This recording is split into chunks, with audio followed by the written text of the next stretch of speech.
Assalamualaikum warahmatullahi wabarakatuh.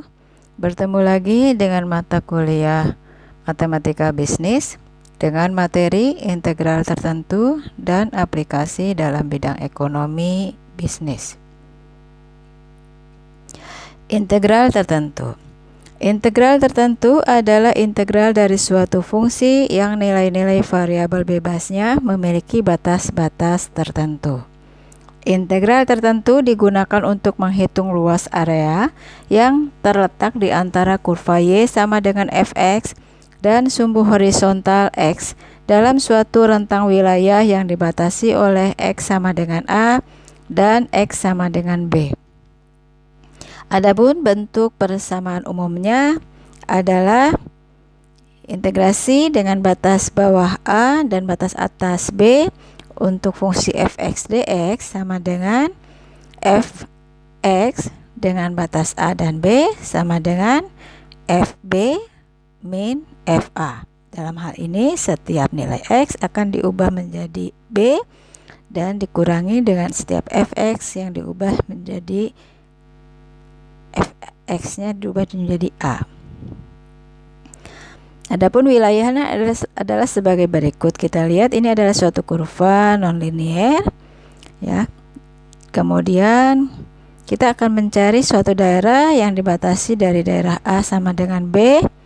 Nah, di dalam satu daerah ini, di dalam kurva kita lihat ada beberapa kali perubahan X ya. Kita ambil beberapa langkah di sini untuk mencapai sampai dari A sampai dengan B ada berapa delta X, perubahan delta X. Sehingga kita bisa mencari nilai-nilai atau harga masing-masing titik yang membatasi tiap sub rentangan adalah sebagai berikut. X0 ini sama dengan A, satu langkah A. Maka X1-nya berarti A ditambah satu kali perubahan delta X. Kemudian X2-nya berarti adalah A ditambahkan dengan ada dua kali perubahan delta X. Dan seterusnya sehingga pada saat B ini di posisi X sama dengan XN, yaitu A dengan ada N kali perubahan delta X. Nah, sehingga di sini XN adalah posisi B.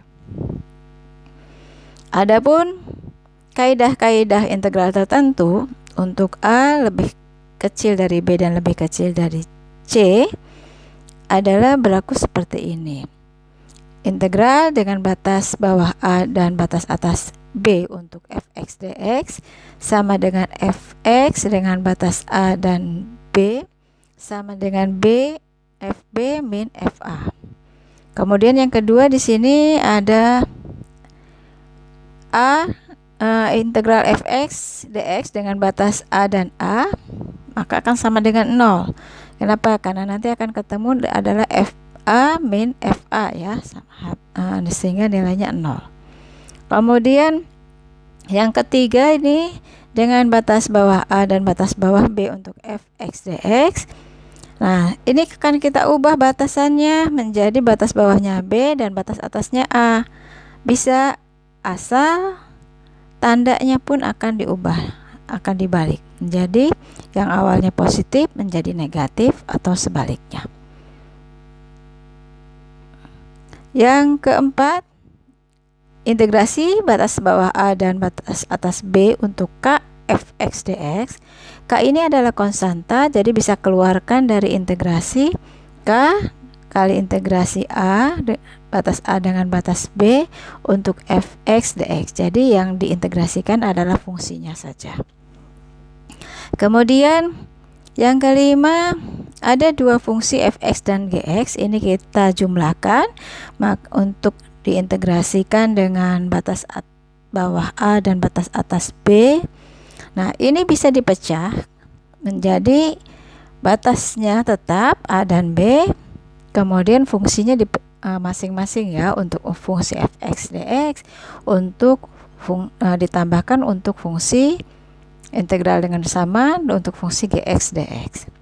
Kemudian yang keenam, ini kita lihat adalah integrasi fx dx dengan batasnya A dan C. Nah, yang kedua fx dx juga, tapi batasnya C dan B. Kita lihat ini C dengan C akan saling meniadakan sehingga akan kembali ke batasan, yaitu A dan B untuk fungsi fx dan dx.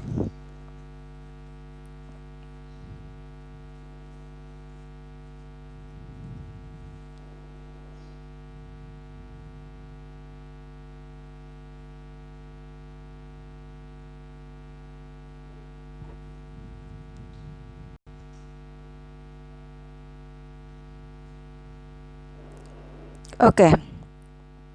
Kemudian surplus konsumen atau CS. Ya, di sini surplus konsumen mencerminkan suatu keuntungan lebih atau surplus yang dinikmati oleh konsumen tertentu berkenaan dengan tingkat harga pasar. Fungsi permintaan menunjukkan jumlah suatu fungsi barang yang akan dibeli oleh konsumen pada tingkat harga tertentu. Masih pada surplus konsumen, ini jika tingkat harga pasarnya adalah PE, maka bagi konsumen tertentu yang sebetulnya mampu bersedia membayar dengan harga yang lebih tinggi dari PE. Hal ini akan merupakan keuntungan baginya sebab ia cukup membayar barang tadi dengan harga PE. Secara geometri, besar surplus konsumen ditunjukkan oleh luas daerah di bawah kurva sehingga kurva permintaan tetapi tidak di tingkat harga pasar. Kita lihat sebagai berikut. Di sini di surplus konsumen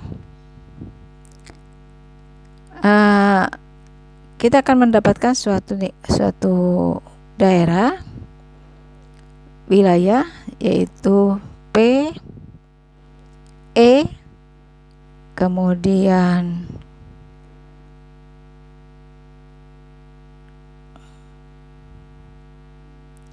di sini ada posisi B dan E.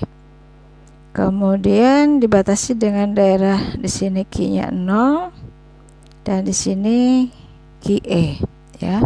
Ini surplus yang di konsumen. Surplus konsumen dengan batasan 0 dan QE untuk fx dx min QE PE. Untuk fungsi permintaannya P sama dengan fungsi Q, di mana CS-nya adalah PE dengan batas P to P untuk FP DP. Dalam hal ini fungsi Q sama dengan FP dan P to P adalah nilai P untuk Q sama dengan 0 atau penggal kurva permintaan pada sumbu harga. Sehingga CS-nya akan berbatas 0 dan QE itu adalah FQ DP min QE PE akan sama dengan fungsi P integrasi PE dengan batas PE dan P to P untuk FP DP. Fungsi permintaan akan suatu barang ditunjukkan Q sama dengan 48 min 0,03 P kuadrat ya. Hitung surplus konsumen pada tingkat harga pasar adalah 30. Nah, ini adalah suatu contoh kasus akan kita bahas. Nah, Q sama dengan 48 min 0,03 P kuadrat. P-nya, kalau P-nya 0, maka Q-nya 48. Kalau Q yang 0, maka P-nya adalah 40. Nah, inilah yang setara dengan P to P. Nah, jika P sama dengan PE sama dengan 30, maka Q setara dengan QE adalah 40. Nah, kemudian di sini kita akan menjadikan satu batasan yaitu suatu fungsi PE dengan P to P ya, untuk FP dengan batasannya 30 dan 40. Fungsinya 48 min 0,03 P kuadrat DP. Nah, ini kita buat dulu, diintegrasikan menjadi 40 8P dikurangi 0,01 P pangkat 3 dengan batas 30 dan 40. Nah, kita masukkan ya. Masukkan yang 40 dulu. Kemudian dikurangi yang B-nya 30. Kita masukkan ke sini nilainya 48 kali 40 min 0,01 kali 40 pangkat 3 dikurangi 48 kali 30 dikurangi 0,01 kali 30 pangkat 3. Nah, kemudian ini hasilnya ya seperti ini. Maaf, ini 2 kali, ditulis 2 kali ya. Kemudian hasilnya adalah 1920 min 640 dikurangi ini 1140, ini 270, hasilnya adalah 110. Nah, ini kurva yang kita dapatkan ya, nilai CS-nya adalah di sini. Sekarang untuk surplus produsen mencerminkan suatu keuntungan lebih atau surplus yang dinikmati oleh produsen tertentu berkenaan dengan tingkat harga pasar dari barang yang ditawarkan. Di sini pasar yang ditawarkan adalah P sama dengan FQ, menunjukkan suatu jumlah barang yang akan dijual oleh produsen pada tingkat harga tertentu. Nah, jika tingkat harga pasarnya adalah PE, maka produsen tertentu yang sebetulnya bersedia menjual dengan harga yang lebih rendah dari PE. Hal ini merupakan keuntungan baginya ya, bagi si produsen, agar ia dapat menjual barangnya dengan harga PE secara geometris. Besarnya surplus produsen ditunjukkan oleh luas area di atas kurva penawaran tetapi di bawah tingkat harga pasar. Kita bisa lihat seperti ini surplus produsennya ya. Ini daerah wilayahnya, PE-nya pada posisi di sini tadi. Kemudian ini daerah keseimbangan ya. Nih, di sini Q sama dengan 0, di sini pada Q sama dengan QE. PS adalah QE kali PE dikurangi 0, integrasi dengan batas 0 dan QE untuk FQ DQ. Untuk fungsi penawaran, karena P-nya adalah fungsi Q, maka PS-nya adalah P topi, batasannya bawahnya P topi dan batas atas PE untuk FP DP. Dalam hal ini penawaran Q-nya sama dengan FP dan P topinya adalah P pada saat Q yang sama dengan 0, atau kita sebut sebagai penggal kurva penawaran pada sumbu harga. Rumusnya yang akan berlaku adalah PS sama dengan QE kali PE dikurangi integrasi dengan batas bawah 0 dan batas atas QE untuk FQ DQ sama dengan integrasi dengan batas bawah P topi untuk dan batas atas PE untuk FP DP. Kasusnya produsen mempunyai fungsi penawaran P sama dengan 0,50 Q plus 3. Berapa surplus produsen itu bila tingkat harga keseimbangan di pasar adalah 10. Di sini P sama dengan 0,50 Q plus 3, kita ubah dulu dalam bentuk persamaan Q sehingga menghasilkan min 6 plus 2P. Nah, kalau P-nya 0 maka Q-nya min 6. Kalau Q yang 0 maka P-nya 3. Nah, ini adalah setara dengan P topi. PE sama dengan 10, maka QE-nya adalah 14. Nah, untuk cara pertama kita masukkan dengan rumus yang ada PE kali QE kali PE min integrasi batas 0 dan QE FQ DQ adalah 14 kali 10 dikurangi batas 0 dengan 14, kemudian 0,5 kali 0,50 Q plus 3 sebagai fungsi DQ. Nah, ini adalah 140 dikurangi fungsi ini integrasi kita ubah dulu, jadi diintegrasikan menjadi 0,25 Q kuadrat plus 3Q dengan batasan 0 dengan 14. Nah, kita masukkan batasan ini ya, 140, batasan ini masukkan 0,25 dengan 14 kuadrat, 3 dengan kali 14, dan yang pengurangnya dengan pengalian 0. Ya, karena batas bawahnya 0.